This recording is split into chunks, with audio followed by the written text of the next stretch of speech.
네, 안녕하세요. 오늘은 산업 및 기업 분석에 대한 이야기를 나누도록 하겠습니다. 우선 산업 분석에 대해서는 산업에 대한 변화, 산업 분석 활용 방법 등에 대해서 이야기를 나누고, 다음으로 기업 분석에 대한 내용으로 기업 분석 방법이라든지 기업 활동을 분석하는 것, 그 다음에 기업 분석 정보 탐색하고 활용하는 것에 대해서 이야기를 나누도록 하겠습니다. 우리가 산업 및 기업 분석을 하는 것은 다음과 같은 것에 대해서 활용할 수 있기 때문이기도 합니다. 여러분들이 지원 동기라든지 장래 포부에 대해서 작성하는 것이 많이 어렵다고 하는데요. 이런 산업 및 기업 분석을 하게 되면 예를 들어서 지원 동기 관련해서는 산업 및 기업을 왜 선택했는가에 대해서 좀 살펴볼 수 있고요. 산업 및 기업의 적합성, 관련성 등에서 대해서 살펴볼 수 있습니다. 그래서 여러분들이 이런 것을 함으로써 지원 동기에 대한 키워드 또는 스토리를 작성하면 향후에 좀 도움이 될 것 같고요. 또 이러한 산업 및 기업 분석을 한다는 것은 기업에서 필요한 역량들을 파악할 수 있는 거고, 또 이러한 것들은 여러분들이 산업 및 기업에 얼마나 관심이 있는가, 열정들을 또 보여줄 수 있는 것이고, 있다고 볼 수 있습니다. 따라서 이렇게 하게 되면 산업 및 기업의 비전과 나의 비전이 어느 정도 일치되는지, 또 어떻게 기여할 수 있는지 장래 포부에 대해서도 작성할 수 있어서 이 산업 및 기업 분석한다는 것은 무척 활용도가 높다고 할 수 있습니다. 우선 산업 분석에 대해서 이야기를 해보도록 하겠습니다.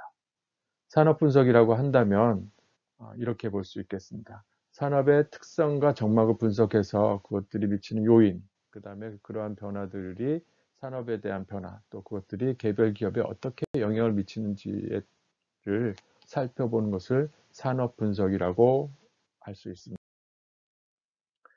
이러한 산업 변화가 채용에 어떻게 직접적으로 연결되는지 한번 살펴본다면 필기 시험에 다음과 같은 내용들이 에, 나오는 것을 볼 수 있습니다. 예를 들어서 IBK 기업은행의 필기 시험을 보면 그 당시 이게 2017년 하반기 논술인데요. 그 당시에 관련된 경제적인 변화, 경제적인 이슈들에 대한 아, 질문이 나온다는 것을 우리가 살펴볼 수 있고요. 또한 자소서 관련해서도 지난 시간에 이야기했듯이 현대자동차 하반기 자소서 내용이죠. 지원 분야와 관련돼서 최근에 가장 관심 있는 주제를 선택하게 하고 있는데, 이러한 것들은 산업에 대한 이해, 산업에 대한 변화에 대해서 좀 평소에 관심을 가져야 된다는 것을 뜻하고 있는 것이죠. 또 면접에서도 예를 들어서 4차 산업혁명 시대를 맞이해서 영업정 직원으로서 어떠한 마케팅을 해보고 싶습니까? 라는 질문이 나올 수 있는 것이죠. 4차 산업에 대한 어떠한 생각들, 나름대로의 개념, 준비, 이런 것들이 없다면 이러한 질문에 답할 수가 없는 것이죠. 마찬가지로 신한은행 인사팀에 근무하는 사람 이러한 이야기를 하고 있습니다. 금융권 변화 속도가 가속화될 것으로 예상되기 때문에 디지털, ICT 등 미래 핵심 산업 분야의 젊은 직원들을 더 많이 채용하고 싶다고 하는 것이죠. 따라서 산업 변화를 잘 이해하는 것은 우리가 채용을 잘 준비하는 것이라고 볼 수 있습니다. 회사별 자소서 경향을 잠깐 살펴보죠.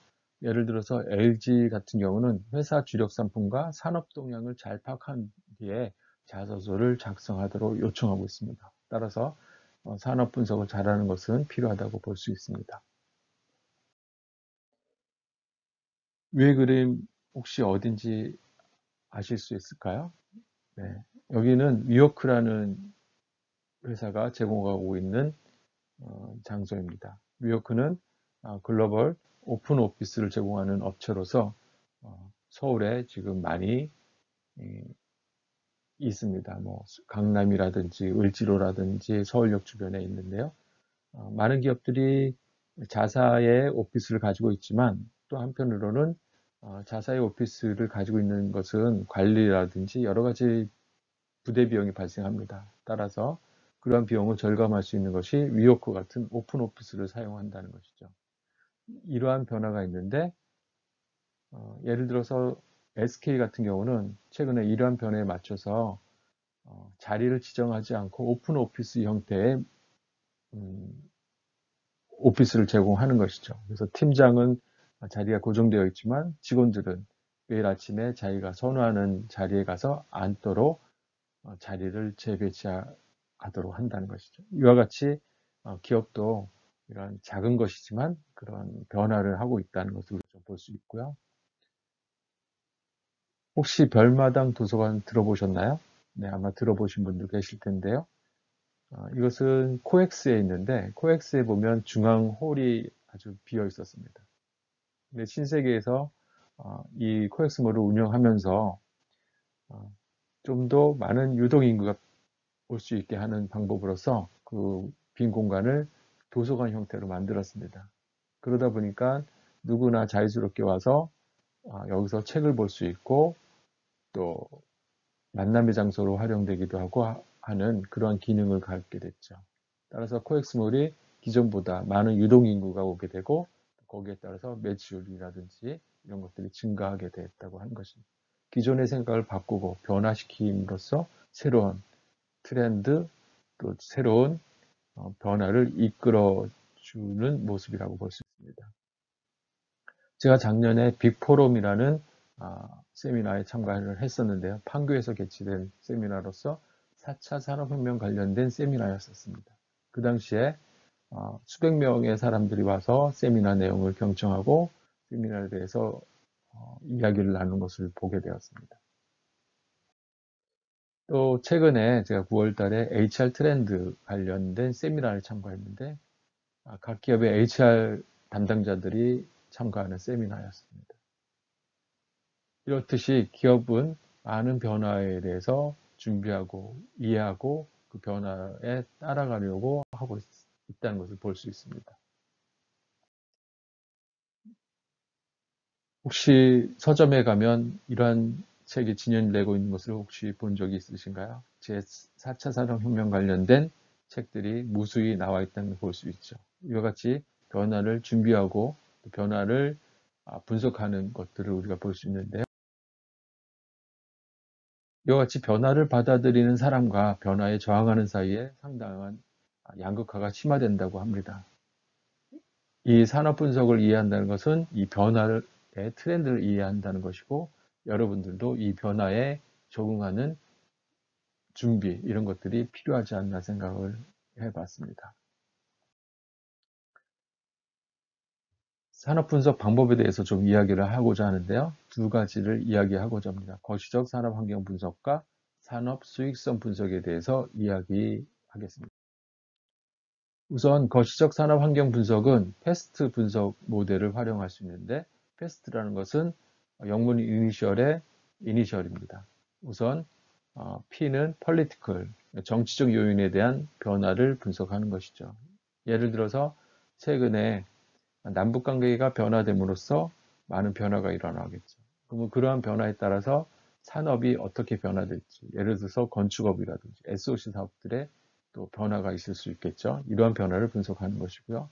이는 이코노믹적인 부분입니다. 국내외 경기 동향이라든지 환율의 변화라든지 이러한 것들이 산업에 어떻게 영향을 미치는지 거시적 차원에서 분석해 볼 수 있고요. 다음은 사회적인 부분입니다. 소셜적인 부분이죠. 인구 통계의 변화. 인구 통계의 변화라고 한다면 최근에 저출산, 고령화에 대한 이슈들이 있죠. 이런 것들이 산업에 어떻게 영향을 미치는지 볼 수도 있고요. 또 1인 가구가 증가함으로써 라이프 스타일이 많이 변화되고 있다는 걸 우리가 볼 수 있는데 이런 것들이 산업에 또 영향을 미치고 있습니다. 마지막으로 테크닉에 대한 부분이죠. 네, 조금 전에 이야기했듯이 4차 산업혁명 관련돼서 ICT 관련된 변화 이런 것들이 산업에 어떻게 영향을 미치고 있는지를 분석해 봄으로써 거시적인 산업 환경을 분석할 수 있습니다. 다음은 산업에 대해서 수익성에 대한 분석입니다. 이것은 5 포스 분석이라고 하고 마이클 포터가 제안한 부분인데 이렇게 볼 수 있습니다. 그 산업을 기준으로 해서 기존 경쟁자 또는 잠재 진입자, 대체제 이런 것들의 그런 위협 세력들을 한번 분석해 보는 것입니다. 그래서 위험 요인을 도출하고 거기에 따른 시사적 장점을 도출하는 것이 5포스 모델이라고 볼 수 있습니다. 예를 들어서 기존의 경쟁 기업이 있을 수 있고요.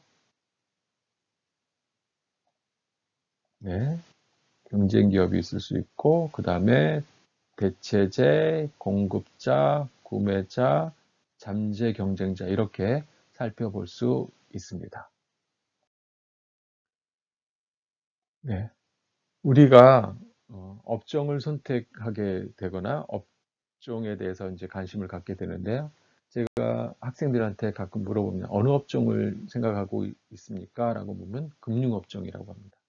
네, 그것까지는 아주 좋습니다. 그렇지만 금융업종을 우리가 세부적으로 좀 본다면 다양하다고 볼 수 있습니다. 금융업종, 은행뿐만 아니라 보험, 증권, 카드, 자산운용 등 다양한 세 분류가 있습니다. 그래서 이러한 업종에 대한 선택, 그 다음에 세부적인 선택까지도 우리가 고려해 볼 필요가 있다라고 볼 수 있고, 우선적으로 업종에 대한 전반적인 이해가 필요하다라고 볼 수 있겠습니다. 이와 관련해서 한국 표준 산업 분류 체계를 보면 아까와 비슷한 내용을 우리가 참조해 볼 수 있는데 추가적으로 여러분들이 확인하면 도움이 될 듯 합니다. 제가 산업별 이슈에 대해서 좀 정리를 해봤습니다.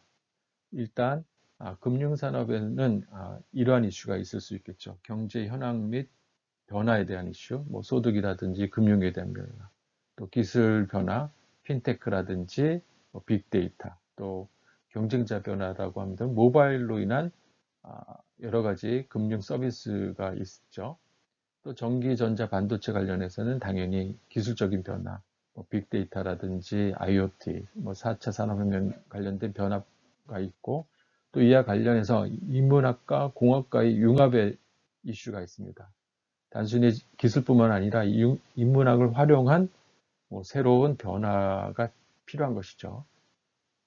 다음으로 유통 서비스 관련 산업에서는 산업, 사회 및 문화 트렌드에 대한 변화, 예를 들어서 경험 마케팅이라든지 스토리를 활용한 것이라든지 이런 것들이 있고, 또 빅데이터를 활용한 기술 변화, 또 무인 서비스라든지 고객 변화, 1인 가구, 저출산, 고령화에 따른 이슈들이 있습니다. 그래서 이 산업별 변화에 따른 이슈들을 여러분이 잘 체크할 필요가 있다고 볼 수 있습니다. 4차 산업혁명은 이러한 뭐 1차 산업혁명과 2차 산업혁명, 4차 산업혁명을 거쳐서 지금은 4차 산업혁명, 인터넷이 중심이 돼서 제품과 설비, 인간이 연결되는 혁명이라고 볼 수 있는데요. 이러한 것을 통해서 빅데이터라든지 IoT, 뭐 클라우드 인 컴퓨팅 이런 것들이 지금 변화됨으로써 많은 변화가 우리 앞에 와 있다고 볼 수 있습니다. 2차 4차 산업혁명은 이렇게 표로 한번 정리해 볼 수가 있습니다. 핀테크라고 들어본 학생도 있을 텐데요. 핀테크라고 한다면 파이낸스와 테크놀로지가 결합된 것으로서 이제 금융권을 지원하는 학생들은 꼭 유념해서 한번 준비해 볼 필요가 있습니다. 뭐 지급 결제라든지 데이터 분석이라든지 금융 소프트웨어 관련해서 핀테크에 대한 기술이 좀 필요하고 이러한 변화들이 있다는 것을 염두에 둘 필요가 있고, 또 하나 아마존 고라고 한번 들어본 학생도 있을 겁니다. 아마존은 원래 출판 관련 기업이었었죠. 그렇지만 지금은 미국에서 유통 서비스까지 사업을 확대하고 있고 확대하고 있죠. 그래서 아마존고는 무인 시스템 업수라고 볼 수 있는데 고객이 아마존고라는 쇼핑몰에 들어가서 물건을 집고 그냥 계산대에서 계산하지 않고 그냥 나오면 됩니다. 여기서 사용되고 있는 기술은 앱을 활용해서 자동적으로 계산을 하게 한다든지 또 카메라를 통해서 고객의 동선을 활용한다든지 하는 다양한 복합적인 기술을 활용하고 있고, 이런 것들이 아마 나중에 더 확대돼서 무인, 그러니까 사람이 있지 않고 그냥 운영되는 업소가 될 수도 있는 것이죠. 이러한 다양한 변화가 있다는 것을 우리가 염두에 볼 필요가 있습니다. 이러한 산업 분석을 하는 방법, 정보를 찾는 방법을 한번 제가 살펴봤는데, 협회를 통해서도 우리가 살펴볼 수 있습니다. 협회라고 한다면 예를 들어서 한국 마케팅 협회를 본다면 이렇게 살펴볼 수 있고요. 또 진흥원, 정보통신산업진흥원을 한번 여러분들이 검색하면 거기에 주간기술 동향이라고 나옵니다. 이런 것들을 보면 최근에 기술 동향을 정리되어 있는 것을 볼 수 있고, 또 연구소나 연구원, 삼성경제연구소 또는 LG경제연구원 등에서의 보고서들을 우리가 살펴볼 수 있고요. 또 월간지, DBR, 동아 비즈니스 리뷰라는 잡지들을 통해서 우리가 볼 수도 있고, 또 매일경제라든지 이러한 경제지, 또 일간지 등을 통해서 여러분들이 산업 분석 정보를 탐색해 볼 수 있습니다. 추가적으로 제가 그 카페에다가 올려놨는데 현대경제연구원이 발간된 그 경제 관련 자료인데 이런 것들을 한번 보면서 산업 전망이라든지 경제 전망 등을 살펴볼 수 있습니다. 이 내용은 카페에서 확인하면 되겠습니다. 이렇게 산업 분석을 활용하게 되면 여러분들이 회사의 산업에 대해서 이해를 바탕으로 해서 그 산업의 현황과 미래를 전망할 수 있고요. 이것을 바탕으로 해서 여러분이 회사에 대한 지원 동기, 장래포부를 좀 더 구체적으로 작성할 수 있기 때문에 아주 유용하다고 볼 수 있습니다. 그래서 지원회사를 정하기 전에 관련 산업을 분석하고 경쟁회사를 분석하고 이어서 지원회사를 분석하고 직무를 분석하는 것이 순차적으로 필요하지 않나 생각합니다. 이렇게. 네, 이어서 이번에는 기업 분석에 대해서 이야기를 나누어 보도록 하겠습니다. 기업 분석은 기업에 대한 이해, 예를 들어서 기업의 목적에 대해서 이해를 하는 것이 좀 필요하고요. 기업 분석을 왜 하는지, 기업을 지속적으로 성장하고 발전하고자 하는 것이죠. 그래서 이러한 것들에 대한 이해가 좀 필요하고요. 기업 환경을 이해하는 것, 기업의 기회 요인은 무엇이고 위험 요인은 무엇인지 이런 것들을 살펴볼 필요가 있습니다. 또 하나 기업을 분석함으로써 기업의 경쟁력을 우리가 살펴보는 것도 중요하다고 볼 수 있습니다. 우선 기업의 목적은 무엇일까요? 네, 아마도 이윤 추구라고 할 수가 있을 것입니다. 그렇죠. 이윤 추구는 아주 기업의 근본적인 목적이죠. 이윤이 없다면 기업이 운영되기 어려우니까요. 좀 더 나아가서 주주가치 극대화도 중요한 기업의 목적이라고 할 수 있습니다. 주주라고 한다면 기업의 구성원뿐만 아니라 기업에 투자하고 있는 주식을 가지고 있는 사람들에 대해서 이익을 내서 거기에 대한 보상을 주도록 하는 것이 주주가치 극대화라고 볼 수 있는데요. 또 하나 본다면 기업은 새로운 고객들을 계속적으로 창출해야 된다고 하는 것이죠. 그러면서 이윤을 낼 수가 있고 주주가치를 극대화할 수 있습니다. 근데 최근에 기업은 지속성이 또 중요한 목적이 될 수 있습니다. 기업은 단기적으로 일시적으로 존재했다가 없어지게 되면 그 의미가 없어지는 것이죠. 따라서 기업의 지속성은 무척 중요한 목적이라 할 수 있습니다. 지금 글로벌 기업인 삼성 역시도 기업의 지속성 관련해서 고민하고 있고 그것들을 위해서 어떻게 할지에 대한 지속성에 대한 고민을 하고 있다라고 볼 수가 있습니다. 이와 같이 지속성을 갖기 위해서는 기업의 경쟁력을 갖춰야 되는데요. 기업의 경쟁, 컴패러티브 어드밴티지라고 하는데 경쟁 우위가 무엇인지를 살펴볼 필요가 있습니다. 이러한 경쟁력은 6가지 조건이 필요한데요. 경쟁적 우월성, 또 희소해야 되고 다른 사람들이 모방할 수 없어야 됩니다. 또 대체되지 않고 지속성과 전용성을 가지고 있어야 된다고 할 수 있습니다. 이러한 것들을 갖추고 있을 때 기업의 경쟁력을 갖추고 있다라고 이야기할 수 있습니다. 한편 이러한 기업의 경쟁 요소는 우리 자신한테도 살펴볼 수 있습니다. 내가 다른 사람과 경쟁적 우월성을 가지고 있는지, 나의 역량이, 나의 강점이 정말 희소성을 가지고 있는지, 다른 사람이 모방하지 못하고 대체되지 않을 부분이 있는지를 한번 살펴보는 것도 나의 경쟁력을 갖추는 요소라고 볼 수 있습니다. 그래서 기업의 경쟁력을 보면서 또 나의 경쟁력도 한번 살펴보는 계기가 되기를 바라겠습니다. 좀 더 구체적으로 기업 분석 방법에 대해서 이야기를 나누어 보겠습니다. 기업 분석 방법은 제가 5가지를 좀 보여드리고자 하는데 여기서 가장 중요한 부분은 가장 많이 활용될 수 있는 부분은 수학 분석이라고 볼 수가 있습니다. 근데 다른 부분도 한번 살펴보고 기업에 맞는 분석 방법을 활용하기를 권합니다. 수학 분석을 통한 회사 분석을 알아보도록 하겠습니다.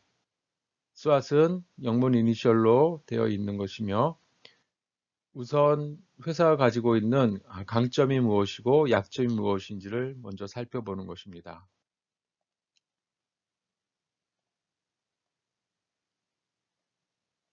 다음으로 회사의 외부 요인으로서 기회 요인과 위험 요인이 있을 것입니다. 이런 것들을 살펴보고 이것에 따른 분석을 통해서 회사의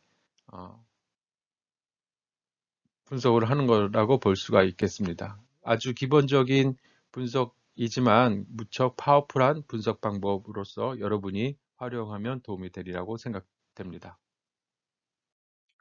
다음은 수학 분석의 예입니다. 내부적으로 우리 회사가 가지고 있는 강점이 무엇인지, 예를 들어서 유리한 시장 점유율이라든지 이런 강점이 있을 수 있고요. 또 우리 회사가 가지고 있는 약점이 무엇인지, 뭐 협소한 제품군, 뭐 낙후된 설비 이런 것들이 있을 수 있겠죠. 이런 것들을 살펴볼 수 있고요. 또 외부적으로 또 우리 회사가 가지고 있는 기회 요인이 무엇인지, 시장의 빠른 성장이라든지 뭐 이러한 기회 요인이 있을 수 있겠죠. 또 하나 우리 회사에게 외부의 위험 요인은 무엇인지 이런 것들을 살펴볼 수가 있겠습니다. 이것을 통해서 강점을 가지고 기회 요인을 살펴볼 수 있겠죠. 이것을 우선 수행 전략이라고 하고요. 또 약점을 보완하는 거죠. 기회에서 약점을 보완하고 또 강점을 가지고 위험 요인을 해결하는 리스크 해결 전략을 할 수 있고 또 약점은 장기적으로 보완하는 전략을 취할 수가 있습니다. 이 수학 분석은 기업 분석뿐만 아니라 여러분들이 개인을 분석할 때도 이용한 부분이야. 개인이 가지고 있는 강점과 약점을 분석하고 또 개인이 주변 환경과 관련해서 기회 요인이 무엇이고 또 위험 요인이 무엇인지를 살펴보는 것도 의미가 있다고 볼 수 있습니다. 저도 기업에 있으면서 이 수학 분석을 실무적으로도 많이 활용했던 경험이 있습니다. 다음은 기업 환경 분석인데요. 아까 거시적 환경 분석, 산업에 대한 분석 이야기를 했는데 그와 좀 유사합니다. 그래서 거시 환경 분석, 인구라든지 연령, 세대별 이런 것들에 대한 분석을 할 수 있고요. 또 미시 환경 분석은 3C 분석이라고 했습니다. 그래서 컴퍼니, 컴피티션, 커스터머에 대한 분석을 하는 시장 수명 주기를 통해서 회사 분석을 알아보도록 하겠습니다. 라이프 사이클 분석이라고도 합니다. 회사는 처음에 도입 단계를 거치게 되겠죠. 그 다음에 성장하게 되고, 그 다음에 성숙 단계를 거쳐서 쇠퇴 단계로 이루어질 것입니다. 따라서 여러분이 지원하는 회사가 어떤 단계인지 아는 것은 중요하겠죠. 그 각 단계에 따라서 회사의 전략이라든지 매출이라든지 이익이 달라지기 때문에 각 단계에 회사가 어느 위치에 있는지를 살펴봄으로써 회사를 좀 더 체계적으로 분석할 수가 있습니다. 라이프 사이클 분석에 대한 구체적인 사항을 알아보도록 하겠습니다. 우선 도입기에는 신제품이 출시되고 신규 고객이 창출되겠죠. 네. 그 다음에 경쟁사는 아주 소수만 나오게 될 거고요. 다음으로 성장기를 통해서 고객이 재구매를 하게 되고 고객층이 점점 확산이 됩니다. 그러면서 매출도 일어나고 이익도 증가하게 되겠죠. 다음 성숙기 단계에서는 반복 구매라든지 고객층이 이제 안정화되는 데 반면에서 매출이 점차적으로 정체된다든지 이익 증가율이 좀 둔화되는 모습을 보이고 경쟁은 더욱 심하게 되겠습니다. 마지막 세태기에서는 고객이 이탈을 하게 되고 매출도 감소하게 되고 이익도 감소 또는 적자가 됨으로써 좀 어려움이 있게 되는 것이죠. 그래서 각각의 라이프 사이클을 통해서 회사를 분석을 하게 되면 매출이라든지 고객, 이런 경쟁사 구분을 좀 다양하게 살펴볼 수 있는 이점이 있습니다. 다음은 7S 모델인데요. 역량을 살펴보는 것입니다. 아까 역량에 대해서 잠깐 이야기를 나눴는데 7S는 그 영문 이니셜 각각의 스트러티지, 스트러처, 시스템과 같이 각각의 항목들을 나누어서 거기에 따른 역량을 구체적으로 살펴보는 것입니다. 이번에는 가치사슬 개념을 통해서 기업을 좀 이해하고자 합니다. 가치사슬이라는 것은 기업의 가치 창출 활동을 체계적으로 배열한 가치 시스템이라고 볼 수가 있습니다. 마이클 포터가 제시한 것인데 기업의 활동은 가치를 증진시키는 것이라고 볼 수 있죠. 그래서 각각의 가치 활동을 하게 되면 이윤이 창출되고 이러한 것들이 총합적인 가치 활동이라고 볼 수가 있습니다. 예를 들어서 이윤을 창출하는 본원적 활동으로 본다면 내부 물류라든지 제조 생산, 외부 물류, 마케팅, 영업, 서비스 활동들이 이윤을 본원적으로 만드는 활동이라고 볼 수 있습니다. 반면에 이러한 본원적 활동이 이윤을 창출하는 데 있어서 지원하는 부서가 있습니다. 예를 들어서 기업 하부 구조라든지 인적 자원 관리라든지 기술 개발, 조달 활동 같은 경우는 이윤을 창출하는 데 지원 활동을 한다고 볼 수 있습니다. 이렇게 각 부문들이 가치 활동을 통해서 이윤을 창출하고 전체적으로 기업의 가치를 증진시킬 수 있도록 한다는 것이 가치사슬의 개념이고 이러한 가치사슬의 개념을 이해하는 것은 중요하다고 할 수 있겠습니다. 회사의 가치는 가치 활동과 이윤을 통해서 회사의 가치가 결정된다고 볼 수가 있는데 이러한 가치사슬 개념을 도입하게 되면 내부의 강점과 약점을 체계적으로 진단할 수 있고 또 전체 회사 시스템 관점에서 또 진단을 수행할 수가 있습니다. 또 경쟁사와도 합리적으로 비교 가능하고 또 생산성이라든지 사업 범위, 기업의 정책성도 제대로 정의할 수가 있습니다. 또 각각의 핵심 활동들을 살펴보고 또 전략적으로 아웃소싱 가능한 부분이 어느 부분인지도 확인하고 또 자원을 효율적으로 배분하고 조직 구조가 이런 가치 활동에 따라서 재편성하는데 근거로 활용할 수가 있습니다. 이것을 좀 이해하기 위해서는 이 표를 보면 좋은데요. 이것은 기아 자동차의 직무소개 홈페이지입니다. 여기 보면 네, 제가 표시를 좀 해놨는데 위에 부분이 본원적 활동에 대한 이야기고 아래 부분은 지원적 활동에 대한 부분입니다. 그렇죠? 그래서 톱니바퀴처럼 맞물려 들어가는 기아 자동차의 직무 소개를 했는데 가치사슬 개념으로서 직무 소개를 하고 있다는 것을 우리가 볼 수 있죠. 네, 그래서 이 가치사슬에 대한 개념을 좀 가지고 가는 것이 회사 또는 직무를 이해하는 데 도움이 된다고 볼 수가 있겠습니다. 지금까지 기업 분석 방법을 알아봤습니다. 이번에는 기업 활동을 통한 분석을 알아보도록 하겠습니다. 기업 활동 분석은 다음과 같이 나누어서 살펴볼 수 있습니다. 우선 경영에 대한 분석, 그 다음 HR, 마케팅, 재무 분석 이렇게 각각을 나누어서 살펴보도록 하겠습니다. 경영 분석이라고 한다면 회사가 가지고 있는 가치, 예를 들어서 이러한 중요하게 생각하는 행동 기준이겠죠. 그래서 회사는 핵심 가치 또는 공유 가치라는 표현을 쓰기도 하는데 이런 가치에 대한 분석을 해볼 필요가 있고 또 회사가 가지고 있는 비전, 가고자 하는 방향 이런 것들에 대한 분석. 그 다음에 사명이죠. 사명이라고 한다면 그 존재 이유, 기업의 존재 이유 등을 표시한 것이라고 볼 수 있고요.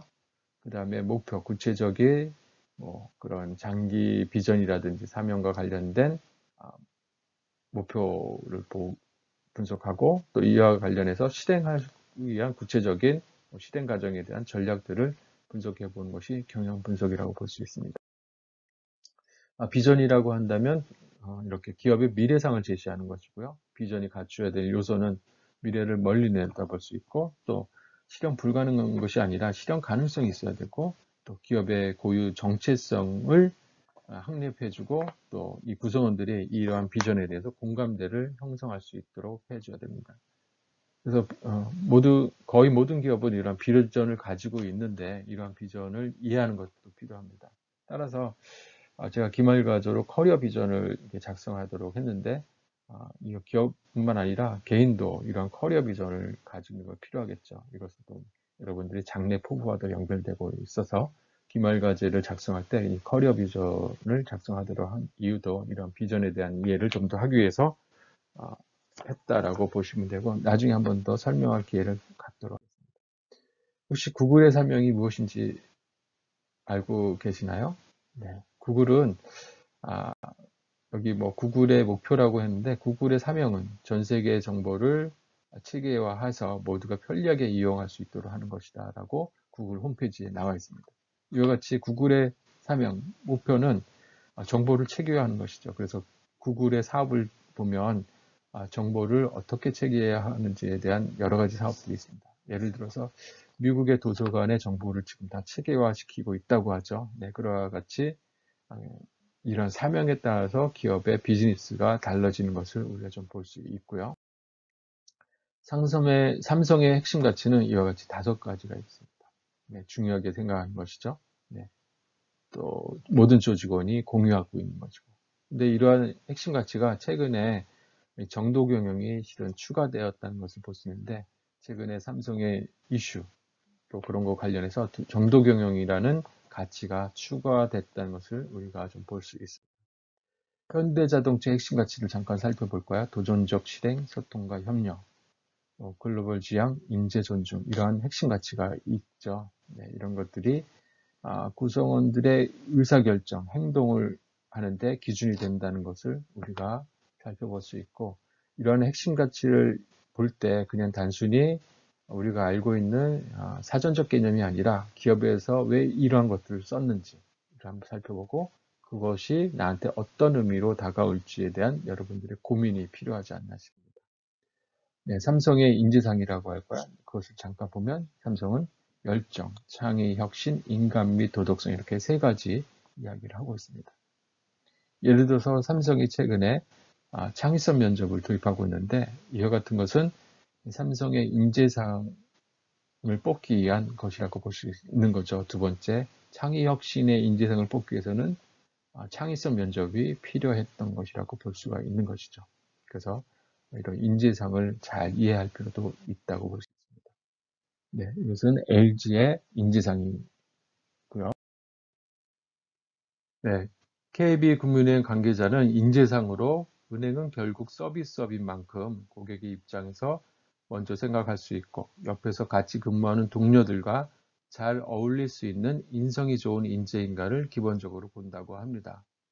이것을 통해서 우리는 금융권 산업에 대한 특성을 먼저 이해하는 것이 필요하다라고 볼 수 있는 것이죠.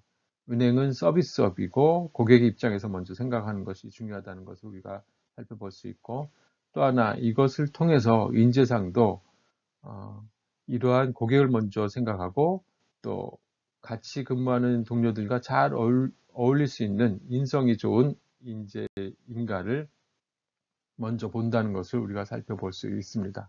그래서 인재상과 내가 가지고 있는 것이 무엇인지를 한번 살펴보는 것, 이것이 중요하다고 볼 수 있겠습니다.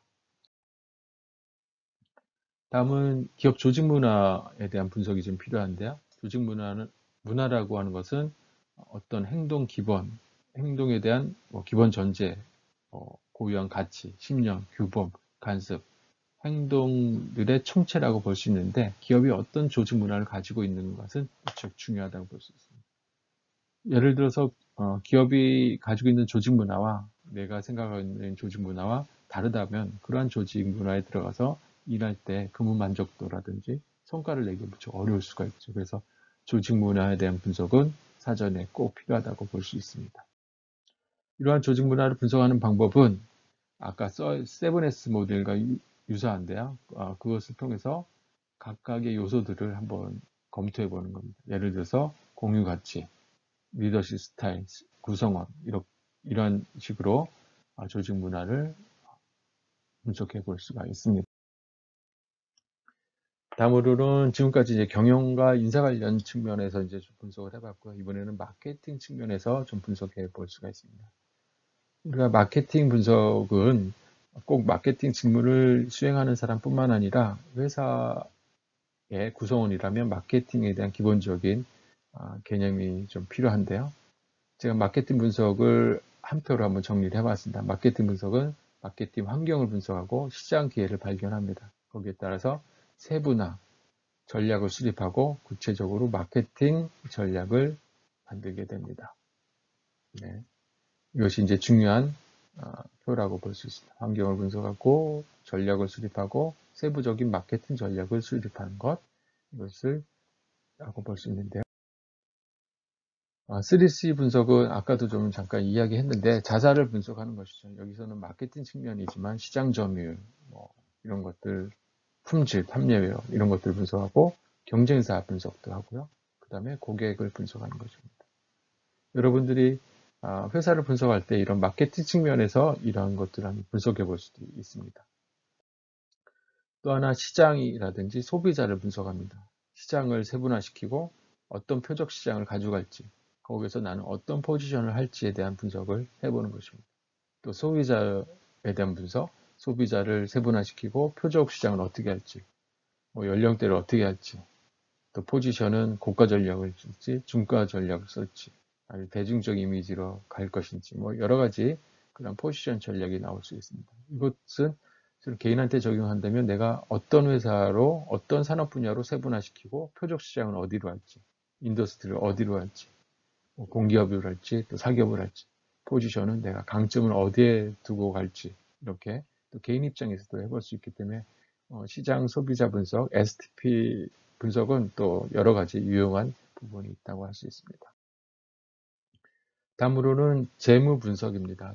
재무 분석을 하기 위해서는 재무제표에 대한 이해가 필요한데요. 재무제표라고 한다면 경영 활동, 경영 상태에 대해서 나타내주고 있는 표라고 볼 수 있고, 일반적으로 대차대조표 또는 손익계산서, 추가적으로 현금 흐름표를 이제 재무제표라고 합니다. 재무제표를 이해하기 위해서는 기업 재무에 대한 공시되는 부분을 우리가 보면 되는데, 전자공시 시스템이라고 있습니다. 이것은 다트라고 하는데 여러분들이 이 사이트에 들어가서 한번 살펴보면 되겠습니다. 여기는 상장 기업에 대한 경영 공시 내용들을 다 살펴볼 수 있는데, 예를 들어서 지금 다트의 홈페이지에 들어왔는데 여기에다가 현대자동차를 여러분들이 한번 구체적으로 입력해 보세요. 그러면 현대자동차의 결과들이 쭉 나오고요. 거기서 보고서를 한번 보면은 여기 보고서를 이제 나오겠죠. 보고서에 이렇게 나옵니다. 분기 보고서라고 한다면 1년을 기준으로 해서 4, 4분기의 보고서가 있죠. 그 3개월치의 보고서고, 반기라고 한다면 6개월, 그 연간 보고서는 1년이 되겠습니다. 그래서 여기 1번이라고 할 수 있는 회사 개요라든지 영역을 보고 사업의 내용, 그 다음 재무제표를 확인하면 되겠습니다. 특별히 이 사업의 내용을 보면 아까 제가 여러 가지 이야기했던 산업 분석이라든지 기업 분석에 대한 부분이 상세히 나와 있다는 것을 볼 수 있습니다. 그래서 꼭 이 부분을 확인하면 도움이 되겠습니다. 네. 매출액이라든지 영업이익, 당기순이 이런 것들을 확인할 수 있습니다. 이러한 기업 재무 분석은 손익계산서를 통해서 매출액 이런 것도 확인할 수 있고 또 영업이익에 또 관심을 가져야 됩니다. 또 1인당 영업이익이 그래도 기본적으로 한 2천만 원 이상 되어야 된다고 하는데 제가 자료를 보니까 30대 기업의 영업이익은 한 5천만 원 정도 된다고 합니다. 그러니까 연봉을 따지면 5천만 원의 연봉을 가지고 있는 사람이 5천만 원이 영업이익을 낸다라고 이제 이해해도 될 것 같고요. 자산은 부채와 자본을 포함한 개념. 또 부채 비율은 100에서 150이 적정하다고 합니다. 좀 더 자세히 보면 대차대조표는 밸런스 시트라고 하죠. 특정 시점에서의 부채와 자본, 또 자산의 그런 잔액에 대한 일치, 이것들을 보는 것이라고 볼 수 있고요. 이것은 이제 구체적으로 자산의 내용, 유동자산과 고정자산, 또 부채에는 유동부채와 고정부채, 또 자본에는 자본금, 자본이연금 이것들을 한 시점의 상태를 보여주는 것이라고 볼 수 있습니다. 여기 유동과 고정의 차이는 유동이라고 한다면 1년 내에 처분할 수 있는 것, 1년 내에 갚아야 될 것을 유동자산 또는 유동부채라고 합니다. 다음은 손익계산서인데 프라핏 로스 스테이트먼트라고 하고 필이라고도 합니다. 일정 기간 동안에 획득한 이익을 계산한 것이죠. 일정 기간이라고 한다면 1년 단위라고 볼 수 있고 기업의 경영 성과를 나타내는 것이다 라고 볼 수 있습니다. 그래서 이익계산서라고도 하죠. 네, 그래서 이익이라고 한다면 매출 총이익, 영업이익 등이라고 볼 수 있는 것들을 다시 한번 좀 보면 매출 총이익은 매출액에서 매출 원가를 빼는 것입니다. 그래서 매출이익이 나오겠죠. 또 영업이익은 이 매출 총이익에서 판매비와 일반 관리비를 제외한 것을 영업이익, 영어 표현으로는 오퍼레이팅 프라핏, 또 비즈니스 프라핏, 그러니까 운영에 대한 이익 또는 비즈니스에 대한 이익이라고 할 수 있습니다. 그러니까 영업 활동에 따른 이익. 예를 들어서 동국대 앞에 있는 식당이 에서의 그 이익이 난다고 했을 때 뭐 관리비라든지 인건비, 아르바이트비까지 다 제하고 나서 순수하게 영업에 따른 이익을 계산하겠죠. 그것이 이제 영업이익이라고 볼 수 있는데요.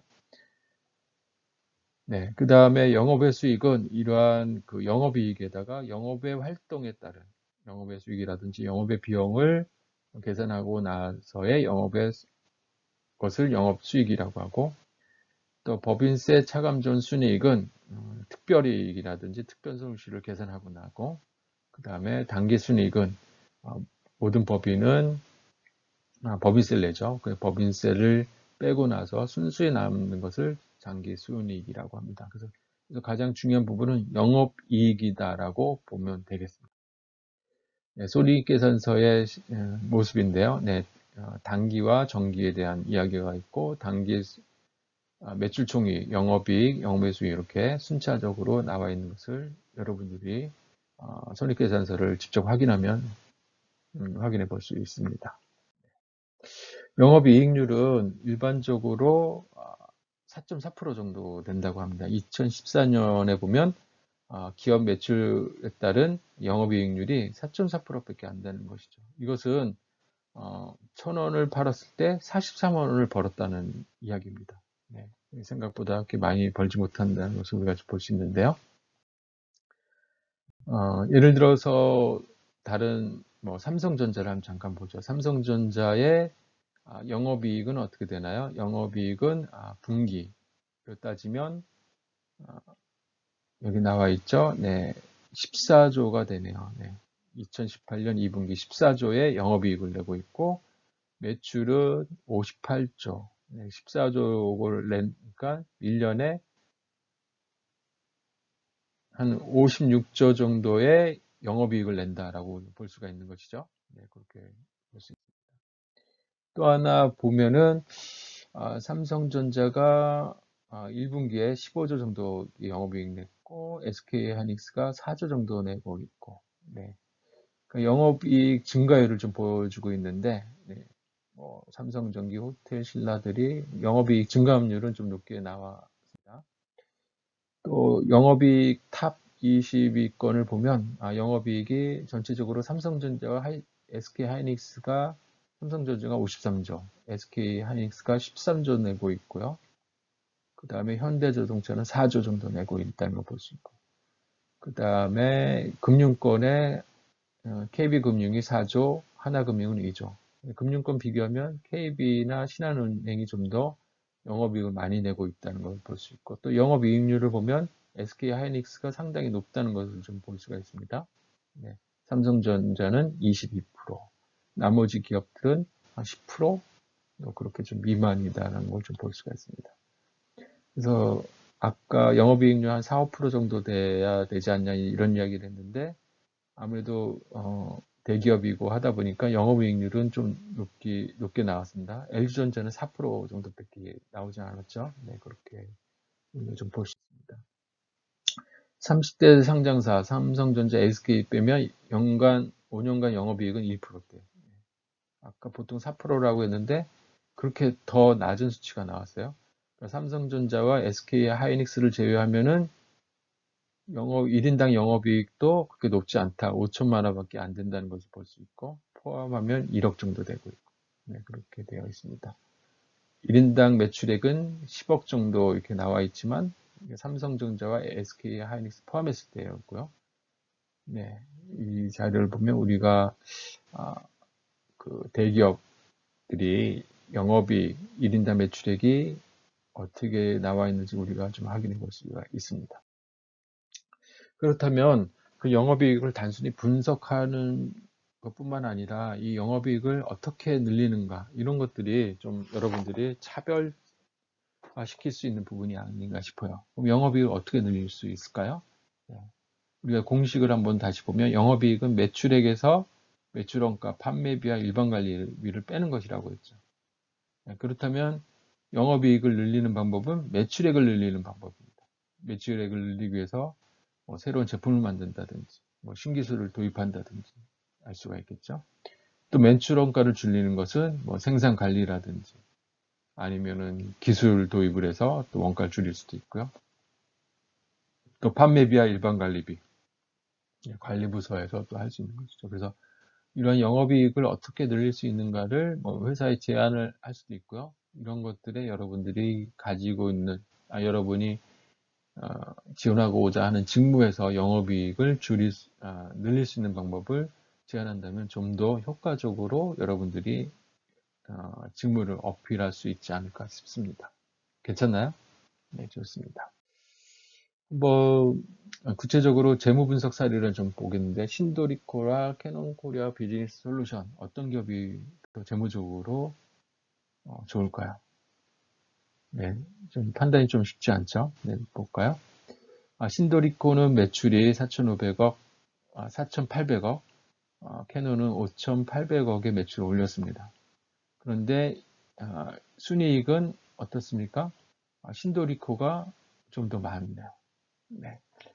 그러면 좀 어떻습니까? 매출은 캐논이 높고 순이익은 신도리코가 높죠. 네.